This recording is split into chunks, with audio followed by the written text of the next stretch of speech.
Bonjour à toutes et à tous, j'espère que vous allez bien. On se retrouve pour le brief du mercredi 16 juillet, il est 8h47. Aujourd'hui, on va parler donc des news économiques, du ratio long and short, du funding, open interest, des liquidations. On regardera ce que font les whales en finissant par l'analyse technique de Bitcoin. Mais avant ça, on va regarder donc ce qui s'est passé hier. Hier, on a eu la mèche sur Bitcoin que j'attendais. Donc, on a eu la mèche de liquidité. Derrière, on a validé un changement de tendance juste ici en H1. Donc, potentiellement, maintenant, on passerait haussier à moyenne time frame. On a également un élément, positif haussier qui pourrait, pousser un peu plus Bitcoin, c'est le dollar. Le dollar est actuellement potentiellement sur un top. Donc si on vient à top sur le dollar et qu'on vient retracer parce qu'on est vraiment monté, tranquillement dessus, ça veut dire qu'on a accumulé vraiment beaucoup de stops dessus. Donc potentiellement, si on a un petit retour baissier sur, le dollar, ça pourrait pousser encore, Bitcoin. Donc ça pourrait être vraiment intéressant en sachant que, bah, voilà, on est vraiment sur une tendance baissière sur le dollar, on n'est pas encore complètement passé haussier. Si on regarde par exemple en 4 heures, on est toujours baissier actuellement, hein, on pourrait très bien continuer notre tendance baissière dessus, donc on pourrait continuer tout simplement éternellement, là-dessus, hein, sur un dump continu tant qu'on ne clôture pas au moins au-dessus des 99,42 points. Donc tant qu'on ne clôture pas au-dessus de ça, on reste baissier sur, le dollar et donc par conséquent, ça peut profiter à Bitcoin. Actuellement, donc sur Bitcoin, on est haussier en H1, on est toujours haussier en H4, daily, etc. Donc ça peut être un bon moment pour se placer sur un retracement. On a validé notre changement de tendance. On est en train de valider un break of structure, donc juste ici en H1. Si on vient à valider ce break of structure, je pense que ça sera intéressant de se placer sur un des FVG qui va se former. Actuellement, on voit qu'on a mèche dans ce FVG après la structure du changement de tendance.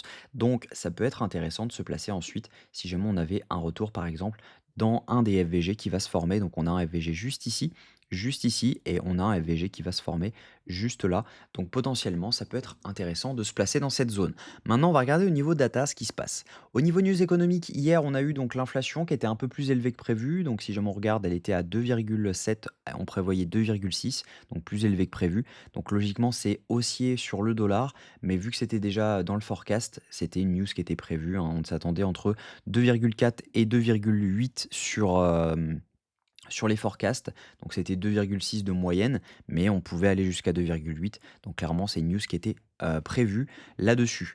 Au niveau news économique, aujourd'hui, on a le prix à la production mensuelle à 14h30 et le stock de pétrole brut à 16h30. Donc on ne devrait pas avoir énormément de mouvements, sauf si les news sont complètement différentes des prévisions. Mais pour l'instant, voilà, on n'a pas non plus de news très impactantes aujourd'hui à prévoir. Au niveau liquidation, ce qu'on voit, c'est qu'on a un cluster à venir prendre jusqu'aux 119 289 dollars. Donc on n'est pas à l'abri de venir le chercher aujourd'hui. On pourrait très bien venir up dans cette zone, ensuite latéraliser un petit peu, avoir le retracement qu'on attend pour derrière pouvoir se placer en long potentiellement. Là, on est sur 24 heures. Si on regarde sur 48 heures, on a encore des liquidités à venir chercher au nord. Et donc, ça pourrait être vraiment intéressant de up, valider donc ce gros changement de tendance en H4. Derrière, on retrace un petit peu dans un FVG ou dans un order block et derrière on se place en longue pour viser beaucoup plus haut, potentiellement un ATH si jamais le dollar vient à dump encore. Au niveau funding open interest, ce qu'on voit, c'est qu'il y a des longues qui se sont ouverts dernièrement, hein, sur cette zone-ci. On a essentiellement des longues qui se sont ouverts.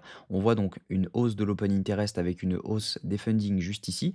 Dernièrement, on a vu une baisse des funding. Donc ici, il y a des shorts qui se sont ouverts potentiellement. On pourrait venir les liquider pour ensuite retracer, liquider les longues qui se sont ouverts pour ensuite pouvoir repartir à la hausse. Donc ça serait intéressant.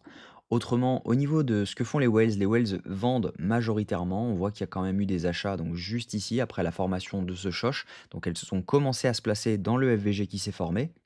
Donc ça, c'est plutôt intéressant. Mais voilà, si on regarde techniquement, hein, au niveau des whales, c'est plutôt des ventes majoritairement. Les micro-whales également, tandis que les retails, eux, achètent.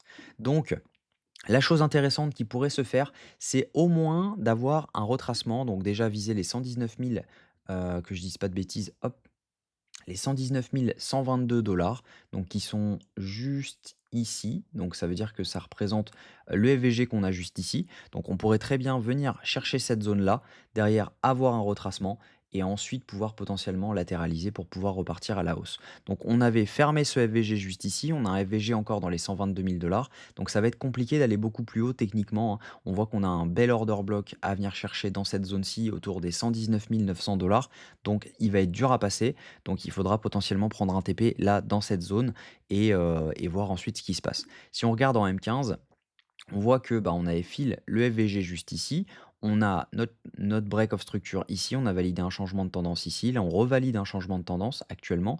Donc si jamais on vient à break au-dessus de cette zone, on pourrait avoir potentiellement un retracement ensuite pour derrière venir chercher cette zone et potentiellement ouvrir un short. Donc ça, ce serait intéressant. Parce qu'à mon avis, ça va être compliqué quand même si jamais on reste haussier, ça va être compliqué de passer cette zone au moins en une fois. On pourrait avoir potentiellement un retracement dans cette zone avant de revenir la tester pour ensuite pouvoir up complètement dans cette zone. Donc au-dessus de la zone des 122 000 dollars. Donc voilà, voilà le plan. Je pense qu'on peut target aisément les 119 900 dollars.